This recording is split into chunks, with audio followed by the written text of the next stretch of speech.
Warahmatullahi wabarakatuh. Pada hari ini kita diskusi tentang program pemerintah terkait dengan mengatasi atau menurunkan angka kematian ibu dan angka kematian bayi. Nah, untuk presentasi ya dilaksanakan oleh kelompok 1, kemudian kelompok 2 nanti menanggapi, prioritas menanggapi, dilanjutkan dengan kelompok lain. Oke, nanti selama di pertengahan diskusi nanti Ibu mengajukan ada 4 kuis ya. Jadi kuis itu langsung dinilai nanti. Ya. Jadi kalian harus menyimak apa yang disampaikan, bahan-bahan presentasi oleh kelompok 1. Oke, silakan kelompok 1 siapa yang menjadi moderator, silakan.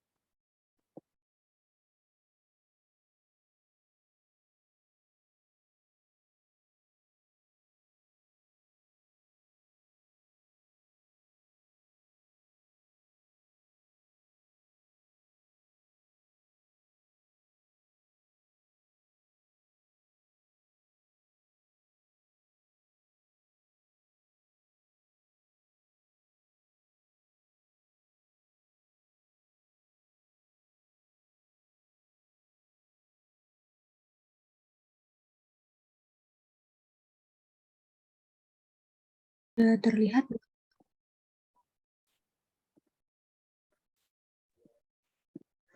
Baik, Assalamualaikum warahmatullahi wabarakatuh.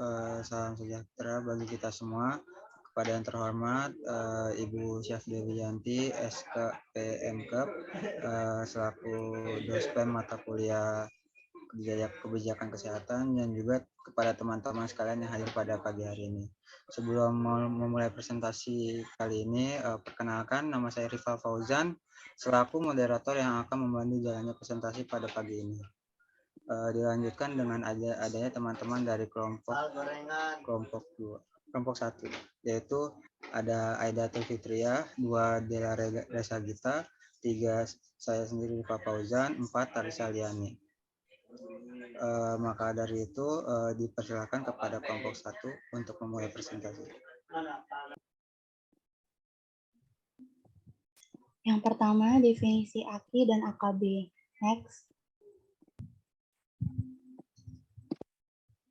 Definisi angka kematian ibu atau AKI. Angka kematian ibu merupakan kematian selama kehamilan atau dalam periode 42 hari sesudah melahirkan atau nifas. Dampak dari semua sebab yang terkait dengan atau diperberat oleh kehamilan atau penanganannya, namun bukan disebabkan oleh kecelakaan atau cedera, menurut WHO.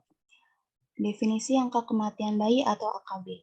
Angka kematian bayi merupakan kematian bayi selama kurun waktu 7-1 tahun pada waktu tertentu per 1000 kelahiran hidup pada periode waktu yang sama menurut WHO.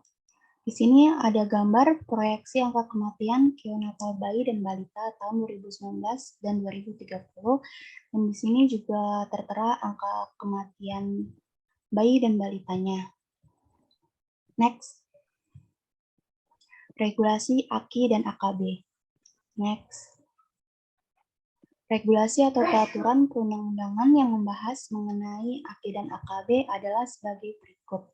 Yang pertama, peraturan Presiden nomor 18 tahun 2020 sampai 2024 tentang rencana pembangunan jangka menengah nasional.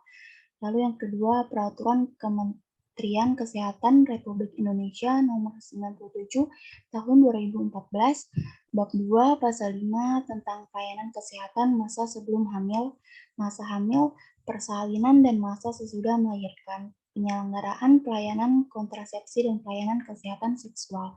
Lalu yang ketiga, rencana strategis Kementerian Kesehatan Republik Indonesia tahun 2020 sampai 2024.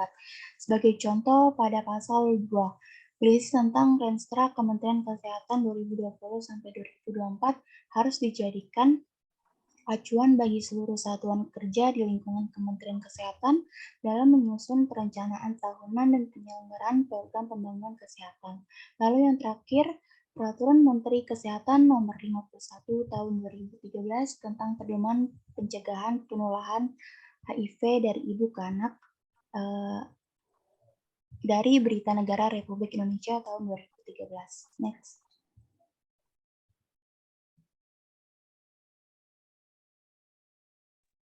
Arah dan kebijakan program. Next. Untuk mendukung kebijakan nasional pembangunan kesehatan, yaitu dengan cara meningkatkan pelayanan kesehatan guna mencapai derajat setinggi-tingginya dengan penguatan pelayanan kesehatan dasar dan menolong peningkatan upaya promotif dan preventif yang didukung oleh inovasi dan pemanfaatan teknologi, maka ditetapkan arah kebijakan kesehatan, yaitu yang pertama, penguatan pelayanan kesehatan primer yang merupakan pilar utama dari transformasi sistem kesehatan dengan mengutamakan UMKM tanpa meninggalkan UKP serta mensinergikan FKTP pemerintah dan FKTP swasta. Yang kedua, pelayanan kesehatan menggunakan pendekatan siklus hidup mulai dari ibu hamil, bayi, anak balita, dan anak usia sekolah, remaja, usia produktif, dan lansia, dan intervensi secara kontinum dengan penekanan pada promotif dan preventif. Yang ketiga, penguatan pencegahan faktor risiko, deteksi dini, dan aksi multisektoral guna pencegahan dan pengendalian penyakit.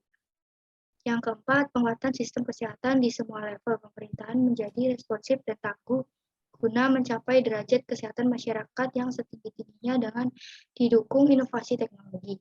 Yang kelima, peningkatan sinergisme lintas sektor pusat dan daerah untuk menuju konvergensi dalam intervensi sasaran prioritas dan program prioritas termasuk integrasi lintas program. Selanjutnya,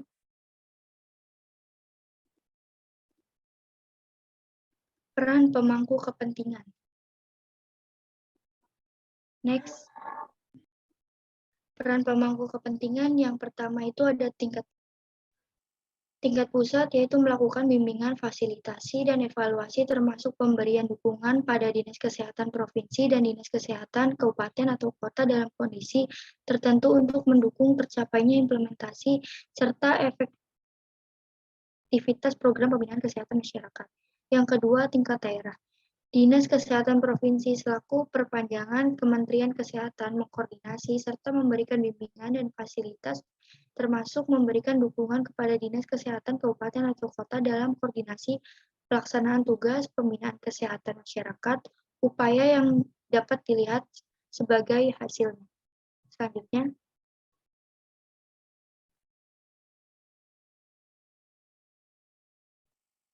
Selanjutnya, isu pelaksanaan kebijakan program.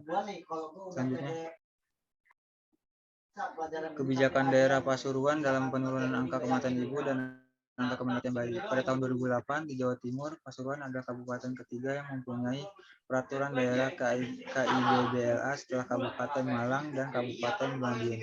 Pada tahun 2008, angka kematian ibu dan Pasuruan berada pada rasio 99,24 per 100 ribu. Kelahiran hidup, kasus gizi buruk balita tahun 2007 mencapai 3,18% dan dianggap cukup tinggi oleh pemerintahan daerah. Sedangkan pertolongan persalinan oleh tenaga kesehatan tahun 2008 hanya mencapai 87,12%. Yang artinya pertolongan persalinan oleh non-tenaga kesehatan masih sekitar 12,88%. Di Kabupaten Pasuruan secara khusus menyebutkan perlu peraturan desa untuk menindaklanjuti peraturan daerah. Hampir semua desa disusun perdes peraturan desa KIBBLA yang menyatakan bahwa desa terikat melakukan pengelolaan dan penggalangan dana bagi kontribusi di pelayanan KIBBLA di tingkat desa. Meskipun banyak program KIA yang didanai dari pemerintahan pusat termasuk BOK dan Jampersal, pada Perda KIBBLA ini Kabupaten Pasuruan dinyatakan secara jelas bahwa anggaran KIBBLA diambil dari APBD 1. Yang keenam ada faktor-faktor yang mempengaruhi AKI dan AKB. Selanjutnya, faktor-faktor yang mempengaruhi ini ada yang pertama ada kondisi lingkungan, kedua hubungan antar organisasi, ketiga sumber daya organisasi untuk implementasi program, keempat karakteristik dan kemampuan agen pelaksana.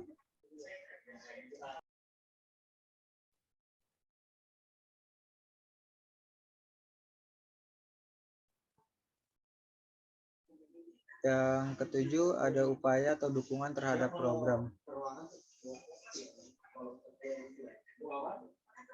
Upaya pemerintahan dalam penurunan angka kematian ibu yaitu yang pertama meningkatkan status kesehatan dan gizi ibu dan anak,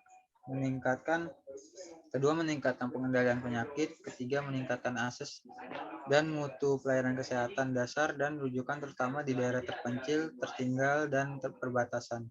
4. Meningkatkan cakupan pelayanan kesehatan universal melalui Kartu Indonesia Sehat dan kualitas pengelolaan SDSN kesehatan. Kelima, memenuhi kebutuhan tenaga kesehatan, obat, dan vaksin. 6. Meningkatkan responsivitas sistem kesehatan. Selanjutnya. Kesimpulannya, berdasarkan hasil penelitian, maka hipotesis yaitu WHO berperan dalam membantu mengurangi angka kematian ibu atau AKI dengan fokus terhadap 4 strategi, yaitu kualitas dan cakupan pelayanan, kemitraan lintas sektor, pemberdayaan wanita dan keluarga, serta pemberdayaan masyarakat, hingga angka kematian ibu di Indonesia berkurang dapat teruji. Next. Terima kasih.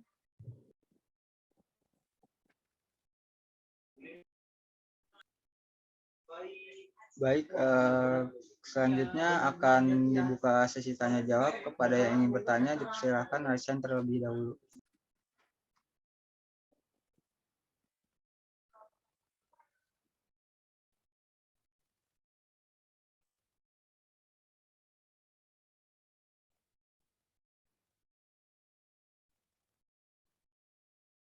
Ya, jangan berlama-lama. Kelompok 2, tanggapi. Baik, yang izin bertanya dipersilakan untuk raise hand terlebih dahulu. Ya.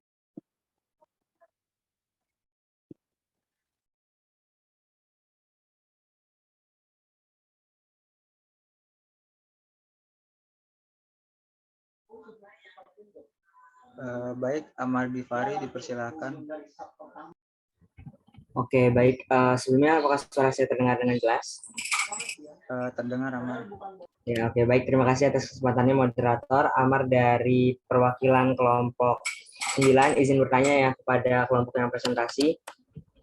Menurut kelompok, berdasarkan fenomena di lingkungan sekitar, apakah program AKI dan AKB yang tadi sudah dijelaskan itu sudah terlaksana dengan baik sesuai dengan harapan pemerintah atau belum? Terima kasih. Baik, Amar, untuk jawaban untuk pertanyaan kami tampung dulu terlebih dahulu. Untuk yang kedua, silakan Anjani.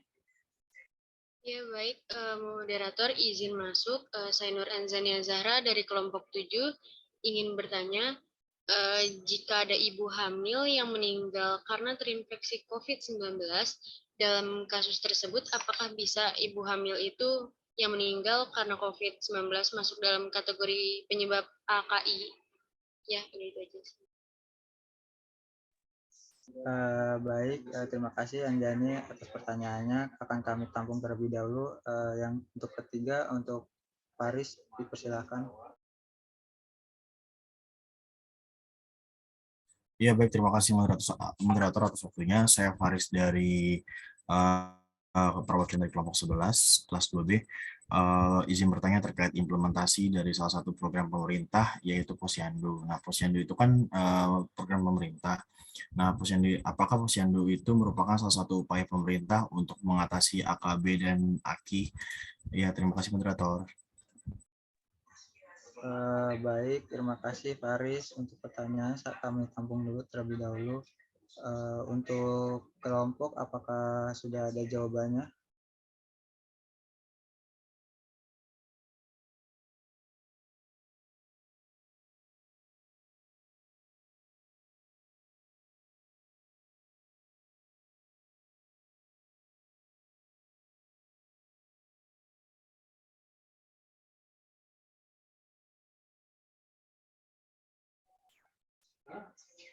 Untuk kelompok dipersilakan.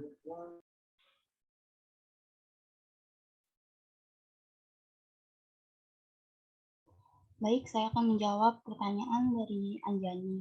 Pertanyaannya yaitu jika ada ibu hamil yang meninggal karena infeksi COVID-19, dalam kasus tersebut apakah bisa ibu hamil yang meninggal karena COVID-19 masuk dalam kategori penyebab AKI?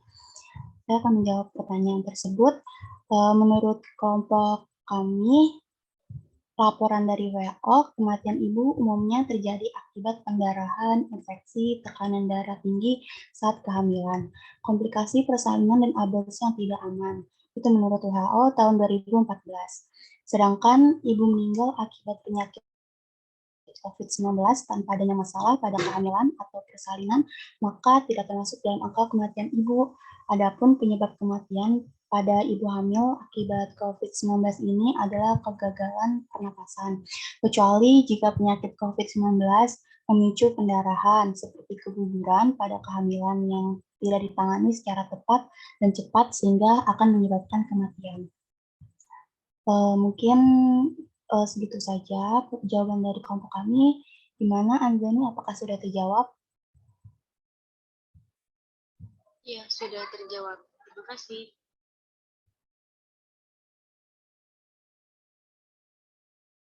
Assalamualaikum warahmatullahi wabarakatuh. Sebelumnya saya ingin menjawab pertanyaan dari Ahmad. Saya ulangi ya Ahmad pertanyaannya.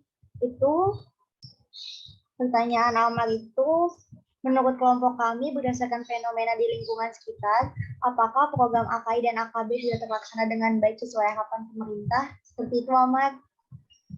Iya, betul. Menurut kelompok kami, program yang dibuat pemerintah ini belum terlaksana dengan sangat baik, namun setiap tahunnya dari data yang dimuat menunjukkan kenaikan yang signifikan. Mungkin jika seterusnya pemerintah menekankan pada masyarakat, kami yakin program ini akan terlaksana dengan baik sesuai dengan harapan. Bagaimana Ahmad? Apakah bisa diterima? Oke, baik. Terima kasih atas jawabannya. Izin masuk, saya akan menjawab pertanyaan dari Faris. Pertanyaannya yaitu Posyandu itu kan merupakan salah satu program pemerintah, dan apakah Posyandu merupakan salah satu upaya pemerintah untuk mengatasi AKB dan AKI? Menurut kelompok kami, tentu saja karena Posyandu sebagai wadah dalam pemberdayaan masyarakat dalam mendapatkan informasi. Posyandu juga dapat mendekatkan masyarakat terhadap pelayanan kesehatan dasar, terutama yang berkaitan dengan penurunan AKI, AKB, dan AKB. Gimana Faris? Iya, baik, cukup. Terima kasih.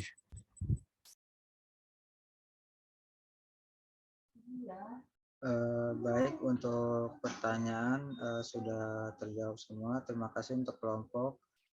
Demikian presentasi dari kelompok 1 kelas 2B.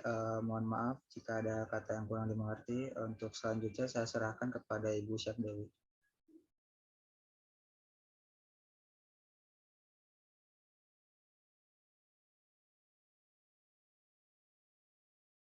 Terima kasih Rifa sudah membimbing ya jalannya diskusi, sudah memandu jalannya diskusi.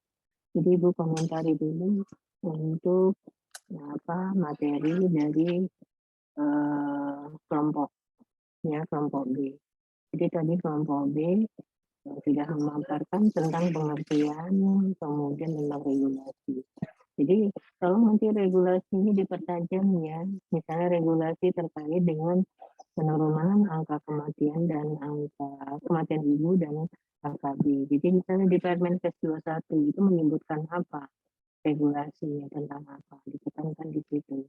Kemudian di dalam rencana strategis Kementerian Kesehatan pada pasal 2, nah itu apa kebijakannya terkait dengan penurunan AKI dan AKB. Selanjutnya juga ada Permenkes nomor 20 ya. Jadi itu tolong diperhatikan, ditekankan. Karena apa? Tujuan mata kuliah ini mahasiswa memahami tentang program kebijakan yang meliputi pengertian, kemudian arah kebijakan, kemudian regulasi. Jadi regulasi yang mendukung program ini.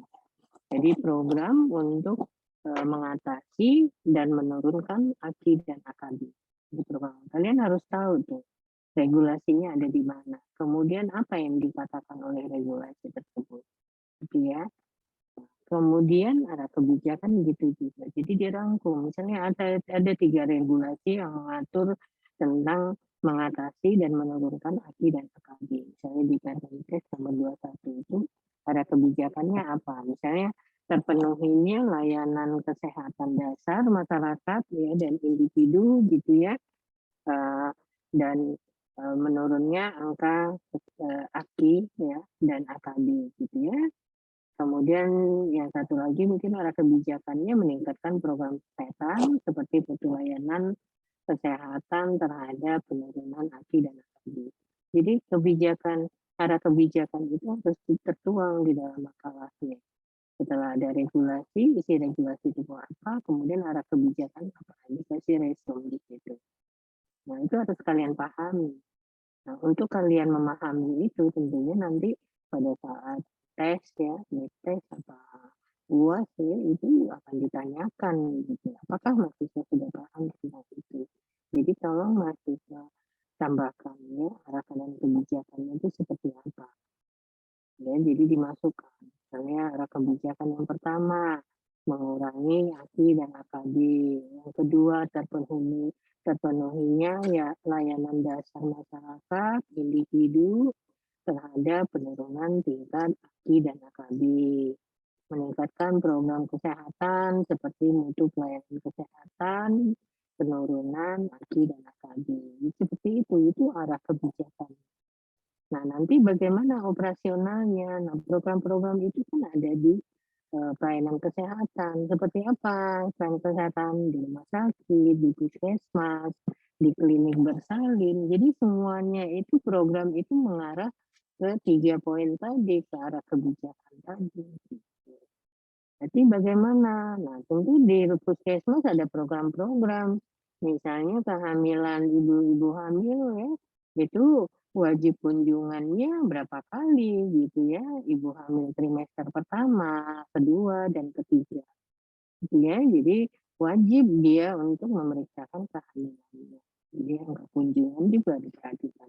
Nah, itu program yang ada di puskesmas untuk menunjang atau untuk mendukung kebijakan pemerintah dalam menurunkan AKI dan AKB. Itu ya, jadi bentuk implementasinya itu kelihatan program apa yang ada di puskesmas. Nah, nanti bisa itu menjadi isu kebijakan yang bisa kalian ambil sebagai tugas individu untuk mengidentifikasi peran-peran. Nah, bagaimana gitu angka kunjungan ya ibu-ibu hamil ya di puskesmas seperti itu. Gitu. Ada nggak kepatuhan terhadap kunjungan ibu hamil ke puskesmas atau ke pelayanan kesehatan? Seperti itu. Nah, kemudian angka-angka kejadian itu juga harus diketahui berapa target pemerintah. Misalnya tahun 2019, misalnya di NTB, artinya mencapai 863. Di tahun 2021 mengalami penurunan. Gitu. Tapi penurunannya tidak signifikan. Gitu. Nah, berapa permasalahan yang terjadi? Oh, karena aksesnya masih belum merata. Pada saat pengambilan keputusan, gitu ya, kemudian kurangnya tenaga kesehatan. Banyak masalah-masalah yang terjadi pada angka kematian ibu dan angka kematian bayi ini yang meningkat. Gitu ya. Nah, bisa juga dimasukkan hasil-hasil penelitian seperti kemarin di kelompok itu bagus sekali. Kelompok 2 memasukkan hasil penelitian terkait dengan analisis ya terhadap penurunan AKI dan AKB. Apa yang dilakukan? Misalnya pendampingan pada keluarga ibu hamil, gitu ya. Nah, kemudian pemberian nutrisi atau edukasi terhadap nutrisi yang harus dikonsumsi pada ibu hamil. Ya, kemudian tindakan-tindakan untuk pencegahan perdarahan pada ibu hamil. Jadi bisa hasil-hasil penelitian kalian lakukan di situ. Nah, gitu ya. Jadi ini memberikan apresiasi kepada kelompok 1 sudah membuat makalah dan sudah mempresentasikan. Nah, tadi ada pertanyaan tapi sudah dijawab oleh teman kelompok 1 ya, seperti bagaimana apakah posyandu ini dapat mencoba cara untuk menurunkan AKI? Bisa. Di posyandu kan ada pemeriksaan. Ya, di pemeriksaan itu bisa dilakukan pada pemeriksaan ibu hamil.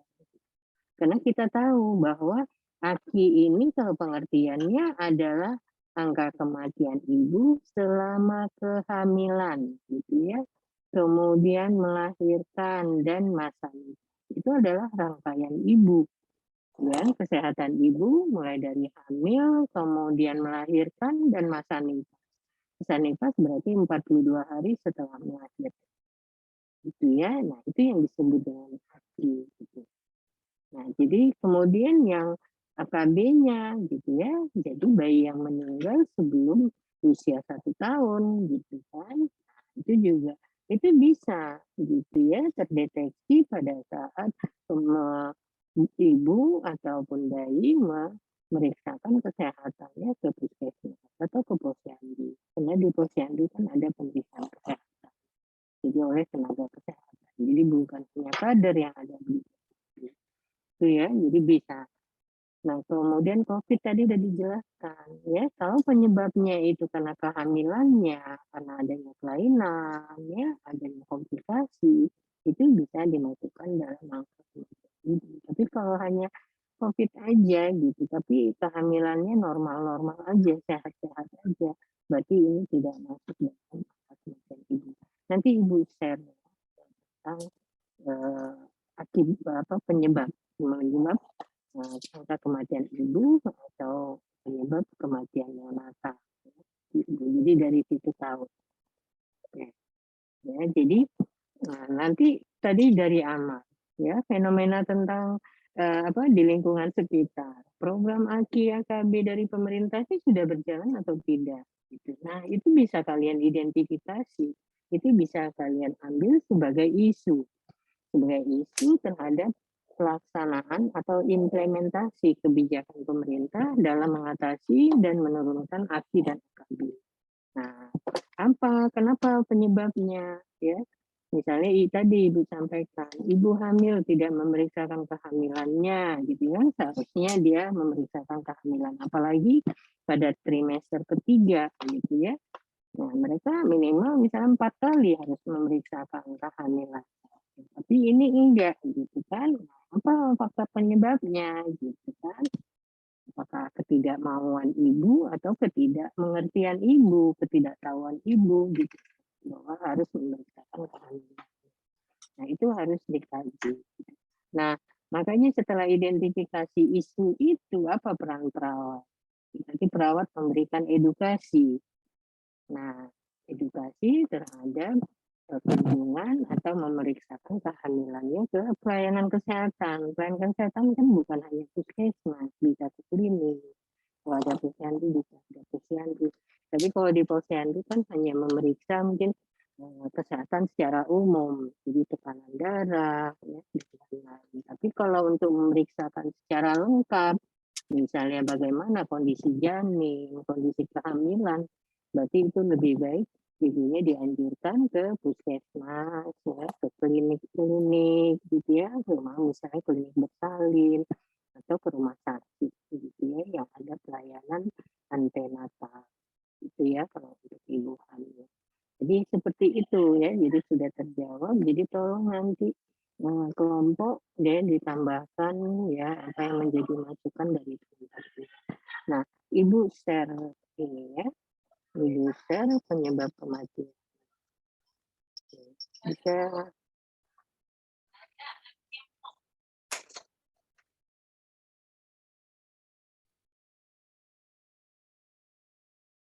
Nah, ini ya. Jadi ini bisa kalian lihat nih. Jadi terjawab nih tadi yang pertanyaan Nur Azizani tadi. Gitu ya, penyebab kematian ibu ini ada karena infeksi pada kehamilan, kemudian komplikasi obstetrik, kemudian komplikasi yang non obstetrik, kemudian ada gangguan hipertensi. Jadi ada ibu-ibu hamil itu yang mengalami hipertensi yang kita kenal dengan misalnya preeklamsi atau eklamsi.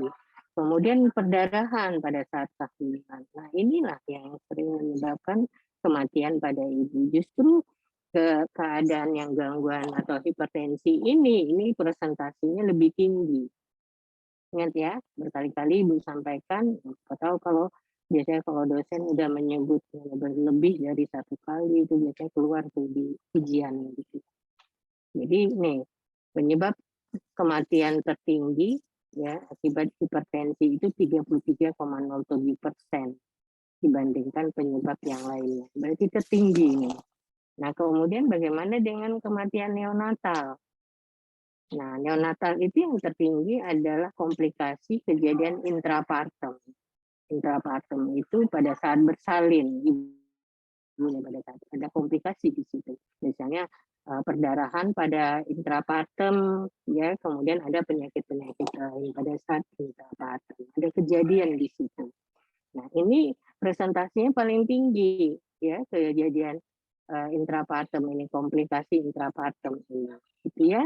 Nah, ini yang paling tertinggi. Tapi yang penyebab lainnya terjadi tetanus neonatorum, misalnya pada saat ini pemotongan tali pusat non steril, misalnya tidak steril, jadi terjadi tetanus misalnya atau infeksi gitu ya pada neonatorumnya, atau kelainan kongenital lain-lainnya, atau BBLR ya, berat badan lahir rendah dan prematur. Ada juga gangguan respiratori dan kardiovaskuler, misalnya pada bayi-bayi yang dengan kelainan kongenital atau kelainan bawaan. Ya, nah ini adalah penyebab-penyebab kematian. Ya, selain ini enggak masuk di dalam kategori AKI dan AKB. Oke ya, ini tolong perhatikan ya, mungkin di PPT-nya kelas B nggak ada ya, jadi tolong dilengkapi juga PPT yang ada di kelas A ya, kelas A sudah mencantumkan itu. Nah, kemudian Ibu memaparkan lagi ada tugas yang terkait dengan tugas individu ya, identifikasi peran perawat. Ya, ini adalah contohnya. Ya, ini adalah contoh identifikasi peran perawat. Jadi kalian cari nih artikel yang terkait dengan AKI dan AKB. Artinya implementasi kebijakan itu. Ini ada contoh nih, program kemitraan bidan, atau ini nggak bisa lah diambil. Yang contoh kedua aja, Kemenkes meluncurkan jam persalinan, jaminan persalinan. Nah, apa ini dampaknya bagi ibu ya untuk AKI dan AKB? Kalian cuplik atau rangkum nih ya artikel itu. Ya, kemudian ya, terkait dengan kebijakan ini ya, apa peran perawat di sini? Gitu ya. Nah, tulis nama mahasiswanya. Karena tugas individu ini dikumpulkan dalam kelompok. Misalnya kelompok 1 ada Rival, ada Aidatul, ada Dela, ada Tarisa. Jadi nanti tugas ini ada 4 nih. 1 tulis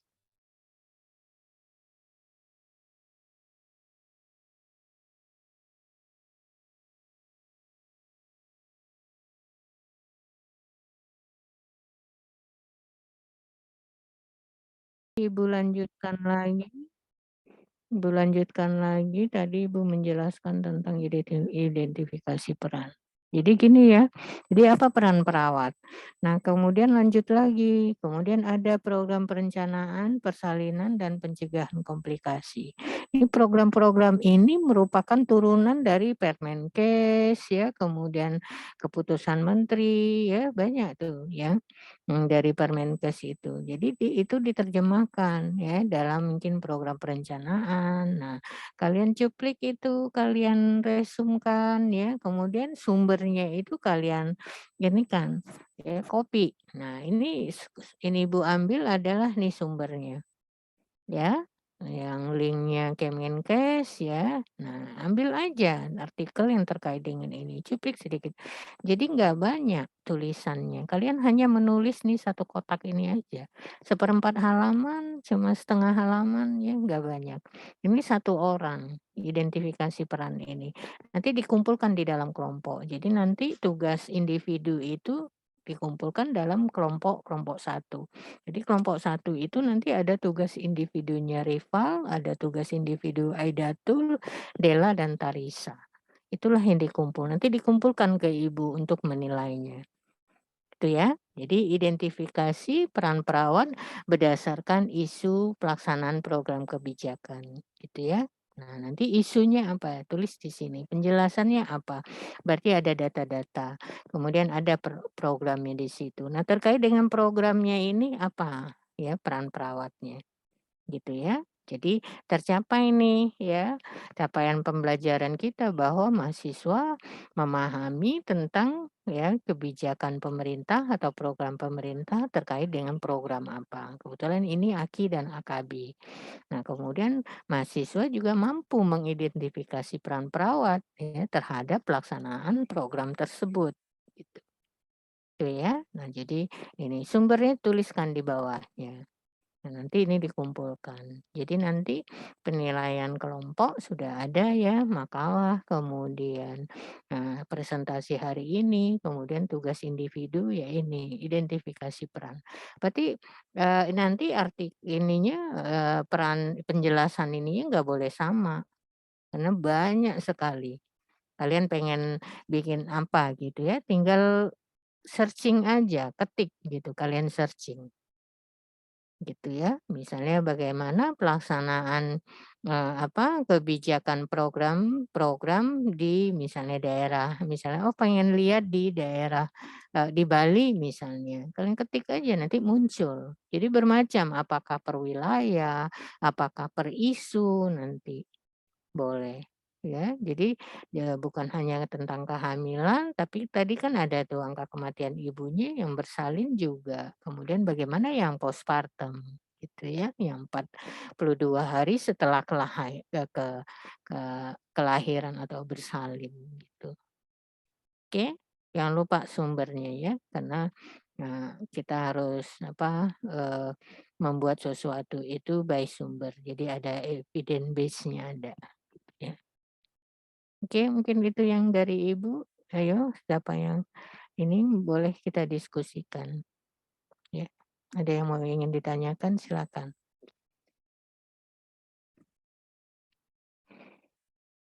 Ya kan? Ada yang mau ditanyakan? Ya, izin tanya Ya, Ibu. silakan Amar. Ya. Ya, baik. Terima kasih atas kesempatannya, Ibu. Saya Amar dari kelas 2B. Izin bertanya, Bu. Terkait Ya. dengan tadi yang pertanyaan saya itu kan, apakah program yang tentang AKI AKB ini udah terlaksana dengan baik sesuai harapan pemerintah atau belum? Tadi kan dari kelompok itu bilangnya belum ya, Bu. Nah, yang ingin saya tanyakan itu sebenarnya apa sih, Bu, tantangan yang dihadapi oleh Indonesia gitu untuk menekan atau mengurangi angka kematian ibu dan bayi ini? Terima kasih. Oke, ya. Jadi sebentar Ibu share screen aja ya yang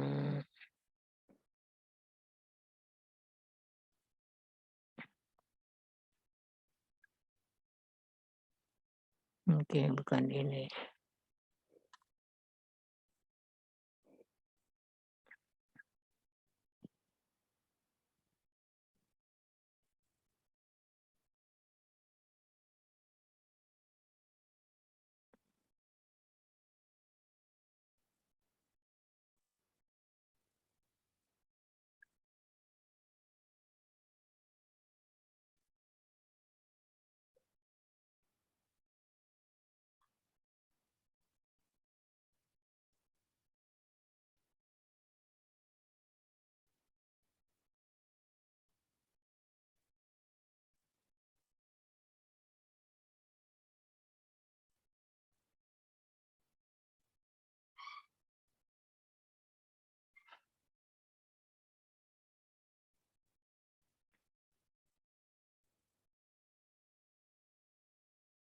Oke ya.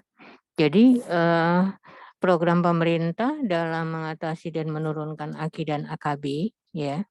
Nah, ini tadi juga data-data dari kelompok 1 sudah dapat gitu ya. Nah, kemudian ini juga ya dari Supas ya, yaitu ya seperti sensus lah ya. Nah, pada tahun 2015 ya, itu angka kelahiran hidupnya ya angka kematian ibunya per 100.000 kelahiran hidup itu 305.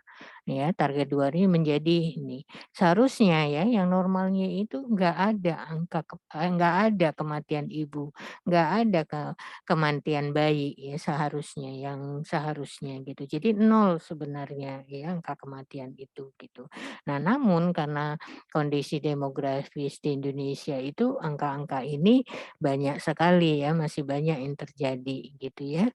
Nah, ini untuk program yang dunia ini mencapai target ini MDGs ya, Millennium Development Goals ya, itu kesepakatan dunia bahwa kita sepakat menurunkan angka kematian ibu dan angka kematian bayi, ya. Nah, kemudian program yang sudah dicanangkan oleh pemerintah ini itu seharusnya terintegrasi antar lintas sektor dan antara pusat dan daerah. Lintas sektor itu artinya ini bukan kerjanya pemerintah Kementerian Kesehatan saja, tapi Kementerian PUPR ya, Kemendagri, Dalam Negeri dan sebagainya. Karena apa? Tugas-tugas daerah itu dikoordinir oleh Kementerian Dalam Negeri gitu ya. Kemudian terkait dengan sarana prasarana, akses jalan itu kan Kementerian PUPR. Jadi lintas sektor ini juga berperan ya di dalam AKI dan AKB gitu ya. Kemudian perlu akselerasi percepatan gitu ya untuk pusat dan daerah ini bagaimana strategi menurunkan AKI AKB atau akaba. Akabanya balita ya. Nah, ini permasalahan yang sudah dirangkum gitu ya oleh pemerintah terkait dengan AKI dan AKB ini masih tinggi. Pertama itu adalah keterlambatan mendapat pertolongan akibat faktor kemiskinan. Nah, tadi makanya ada di beberapa daerah itu ada jaminan asuransi, seperti asuransi lah itu. Persal ya, jaminan persalinan. Itu seperti di NTT.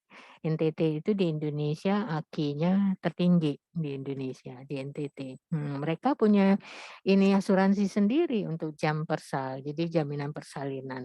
Nah, itu caranya semua ya ibu-ibu yang hamil itu terkoneksi dengan ada, ininya senternya di dinas kesehatan itu. Jadi kondisi ibu hamil itu diketahui lewat grup WA.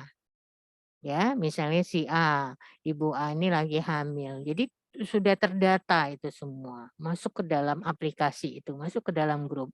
Nah, apabila ibu ini mempunyai keluhan, dia akan menyampaikan di dalam aplikasi itu.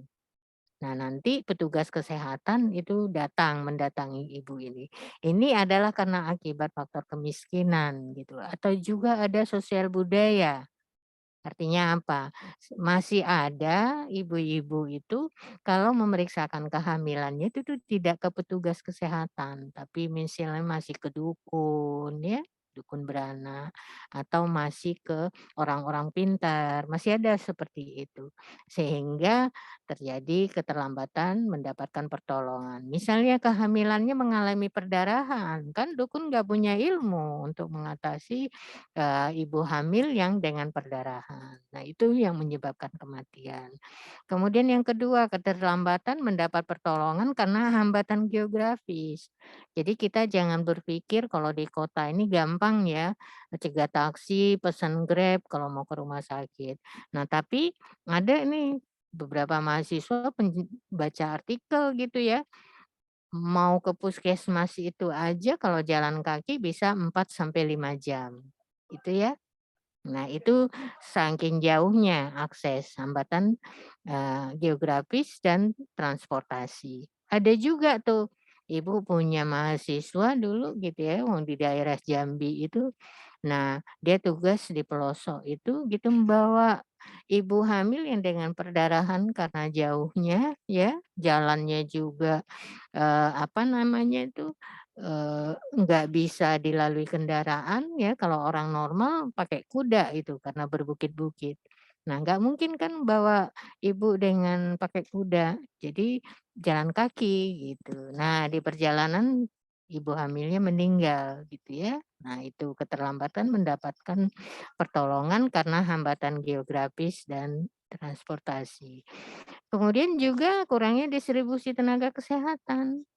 Nah, kita ketahui dulu ibu pernah kerja di sebelum di Poltekkes ini, sebelum 2019 kan kerja di Badan Pengembangan dan Pemberdayaan SDM Kesehatan. Itu yang menjadi permasalahan kita adalah distribusi tenaga kesehatan yang tidak merata. Jadi di daerah terpencil, daerah kepulauan, ya, daerah-daerah terluar itu tenaga kesehatannya kurang. Walaupun setiap tahun banyak yang menghasilkan tenaga perawat, dokter, tapi pada nggak mau ke daerah terpencil, gitu ya, daerah yang terisolir, daerah, pada pulau-pulau yang terluar itu. Nah, gitu ya, tenaga kesehatan juga masih kurang, sehingga juga yang si ibu hamil ini kurang mendapat pertolongan dari tenaga kesehatan. Nah, ini yang, masih tingginya. Nah, apa program pemerintah untuk itu? Gitu ya. Nah, terkait dengan kurang meratanya, gitu ya.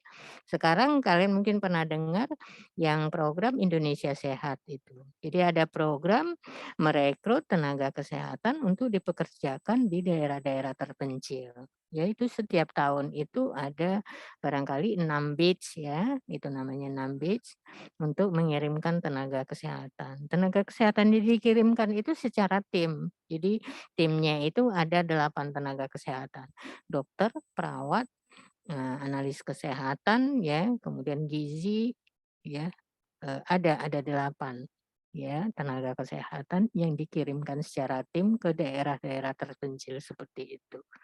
Itu ya. Nah, itu ada salah satu terobosan program pemerintah untuk itu. Nah, kemudian ada program-program juga sampai di rumah sakit, puskesmas ya, ada namanya Ponek ya, Ponet ya. Banyak program-program yang harus dilakukan oleh, eee, rumah sakit dan puskesmas. Jadi puskesmas juga seharusnya ya menjaring ya, ibu-ibu hamil ini dan mampu mengidentifikasi ibu hamil yang bermasalah, yang ibu hamil yang tidak bermasalah ya. Seharusnya sudah itu, sudah mampu diidentifikasi. Sehingga gitu ya, tidak ada lagi kematian-kematian ibu karena penyakit yang diderita atau komplikasi yang diderita. Nah, ini nih, ya ini regulasinya sudah ada. Ini nih kebijakannya. Penguatan pelayanan kesehatan primer. Jadi penguatan pelayanan di puskesmas. Jadi udah ada tuh aturannya. Ibu hamil itu kalau dia kehamilannya 3 bulan pertama harus berkunjung ke puskesmas itu berapa kali. Ya, kalau kehamilannya trimester kedua berapa kali. Trimester ketiga seharusnya lebih sering. Minimal itu 4 kali berkunjung ke puskesmas gitu ya. Nah, ini pelayanan kesehatan juga sudah. Ya, kemudian peningkatan sinergisme ini sudah dilakukan gitu. Kayak sekarang kan transportasi, kemudian jalan-jalan juga sudah diperbaiki sampai ke daerah ke pelosok-pelosok gitu kan. Sudah dilakukan oleh upaya pemerintah.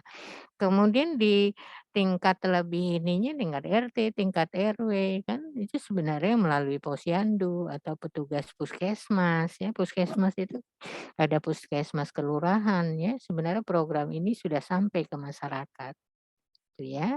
Nah, peningkatan pelayanan, peningkatan kompetensi tenaga yang tadi, tenaga misalnya yang kurang terampil, yang kurang banyak gitu ya dari sisi jumlah, nih ya, peningkatan pelayanan maternal atau neonatal.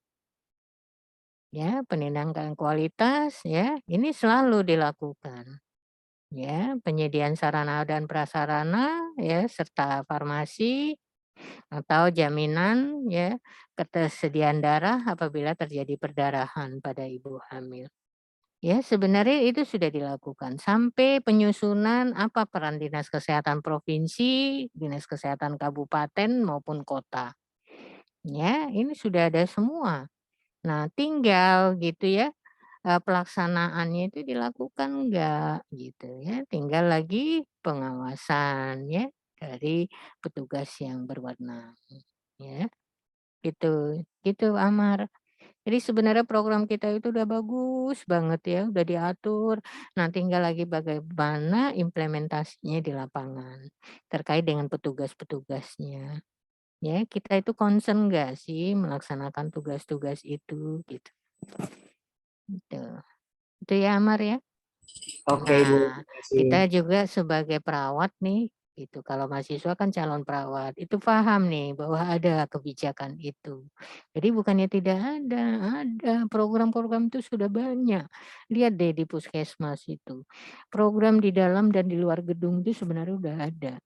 Misalnya kalau ibu bersalin ya, ibu yang sudah melahirkan, dia masih dalam masa nifas ya, yang postpartum itu seharusnya puskesmas melakukan kunjungan nifas ya kepada ibu yang sudah melahirkan. Ya mungkin karena kekurangan tenaga di puskesmas ya, kunjungan rumah itu mungkin tidak dilakukan gitu. Jadi program pemerintah itu udah banyak, udah bagus. Aturan-aturan udah banyak, pedoman udah ada gitu ya, peraturan udah ada. Nah tinggal lagi kita sebagai petugas kesehatan mau nggak sih menjalankan itu gitu. Kadang kan kita, malas gitu ya. Ya itu dia. Nah mulai dari sekarang kita belajar, kita aware dengan semua itu, kita peduli. Makanya di capaian programnya itu kan mahasiswa harus peduli ya dengan kesehatan ya yang terjadi di lingkungan kita, gitu. Jadi kalau nggak ada petugas yang datang ke rumah door to door, anjurkan perannya kita sebagai tenaga kesehatan, Bu, ke puskesmas aja periksakan diri gitu. Kalau kita lihat misalnya ibu hamilnya tekanan darahnya tinggi, Ibu periksakan ke puskesmas atau ke rumah sakit. Ini apa namanya, bisa nanti berakibat ke janin ibu gitu ya. Anjurkan dia untuk berobat ke fasilitas kesehatan. Rumah sakit kah, klinik kah, atau ke puskesmas gitu ya. Itu ya Mar ya, dan yang lain-lain gitu ya. Oke. Ada lagi yang mau ditanyakan? Izin Bu. Mhm. Ya, Faris silakan. Iya, terima kasih Bu. Waktunya saya Faris dari kelas 2 Banners. Izin bertanya Bu, tadi kan kelompok kita kan sudah menjelaskan ya Bu terkait program-program yang dibuat pemerintah yang AKI dan AKB. Namun saya belum melihat Bu untuk sarana pengaduan atau sarana aspirasi keluhan masyarakat terhadap program atau kebijakan yang ada itu eh, wadahnya itu dan pengaduannya itu ke siapa ya Bu? Apakah ke organisasinya langsung atau bisa langsung ke Kemenkesnya langsung gitu Bu? Terima Oke. kasih. Ya, kalau untuk tingkat Kementerian Kesehatan, di Kementerian Kesehatan itu ada radio kesehatannya Kementerian Kesehatan. Itu di IG-nya, kalian bisa tuh buka aja IG-nya. Ya, IG-nya Kementerian Kesehatan. Itu satu. Kemudian kalau yang kedua, kalian bisa buka juga tentang ke Direktorat Pelayanan Kesehatan, ya. Direktorat Pelayanan Kesehatan Kementerian Kesehatan. Nah, itu biasanya juga ada tuh, ya, ada hotline-nya ada di situ. Nah, kemudian kebijakan yang pemerintah pusat tadi kan ada tuh, kebijakan pemerintah pusat berkoordinasi dengan daerah ya. Nah, misal tentang jam persal di NTT itu. Nah, itu biasanya ada ininya itu, ada apa ya, ya bukan mother center ya kalau nggak salah tuh di NTT itu. Nah, itu adalah laporan kalau ada, biasanya dia masuk ke dalam aplikasi itu, ibu-ibu hamil itu. Tapi kalau udah melahirkan, biasanya dia udah keluar. Itu tujuannya adalah memantau kesehatan ibu hamil, itu kan. Itu tujuannya adalah sejak dini ya, mencegah terjadinya kematian pada ibu, ya. Jadi mulai dari ibu hamilnya, gitu. Nah, itu ada tuh ininya, grupnya, kemudian ada ininya, mother center-nya gitu ya. Nah, itu sudah ada. Jadi memang betul-betul ibunya itu kalau dia tidak berkunjung misalnya ke puskesmas ya, kalau tidak ada laporan nanti ditanyakan, ibunya sudah memeriksakan diri belum ke puskesmas. Nah, kalau belum apa hambatannya? Jadi itu sampai disusulin itu ke rumahnya si ibu. Nah itu benar-benar concern yang waktu ibu lihat waktu di NTT. Nah kenapa waktu itu kita juga sempat bahas waktu ibu kerja di PPSDM itu ya. Jadi kita sempat turun tuh ke NTT, adanya program itu gitu ya. Nah, pemerintah daerah itu membuat jaminan yang namanya jam persal, jaminan persalinan. Tujuannya itu untuk yang penduduk ibu-ibu hamil yang ekonominya lemah gitu ya. Nah, sampai pun Poltekkes itu di sana itu sampai ada program revolusi KIA, ya, revolusi kesehatan ibu dan anak gitu. Nah, jadi Poltekkes itu sempat waktu itu Ibu ke NTT itu dalam rangka Poltekkes ini ya bukan mendirikan, menambah kelas ya. Jadi kelasnya itu biasanya mungkin untuk yang D3 itu kelas kalau dulu masih ada D3 ya. Kalau program profesi belum ada.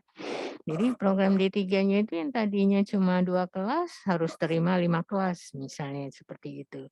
Nah, rasio dosennya menjadi tinggi ya. Jadi enggak rasional lagi ya. Seharusnya kan enggak boleh lebih dari 20 misalnya kan 1:20. Nah, ini lebih sampai 40. Kenapa? Kelasnya banyak gitu. Nah, bagaimana nih gitu kan? Nah, karena itu tadi biar meluluskan tenaga-tenaga ini yang lebih banyak di daerah NTT.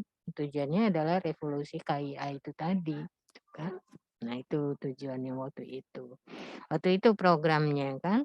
Nah, mungkin dengan upaya-upaya yang sudah dilakukan oleh pemerintah daerah ya, mungkin AKI-nya sudah mulai menurun di NTT gitu ya. Nggak kayak dulu tinggi banget di sana angka kematiannya.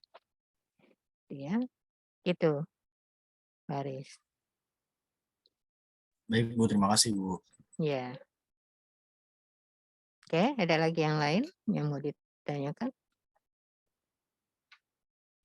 Ya, jadi dalam menentukan peran perawat itu bisa kalian angkat isu-isu yang terjadi di daerah. Ya, kalian searching apa yang ingin kalian ketahui terkait dengan program AKI dan AKB. Oke, gitu aja ya terkait dengan tugas individu ya. Jadi diskusi kita pada hari ini ya kita cukupkan sampai di sini. Sekali lagi terima kasih kelompok 1 sudah presentasi, kemudian anggota kelompok yang lain ya seperti Faris ya, kemudian Amar ya yang sudah bertanya ya. Jadi menambah wawasan kita semua. Oke, terima kasih atas perhatiannya Ibu akhiri. Wassalamualaikum warahmatullahi wabarakatuh. Waalaikumsalam. Terima kasih Bu. Waalaikumsalam Ibu, terima Terima kasih. kasih, Bu. Ibu izin live ya. Terima kasih Bu.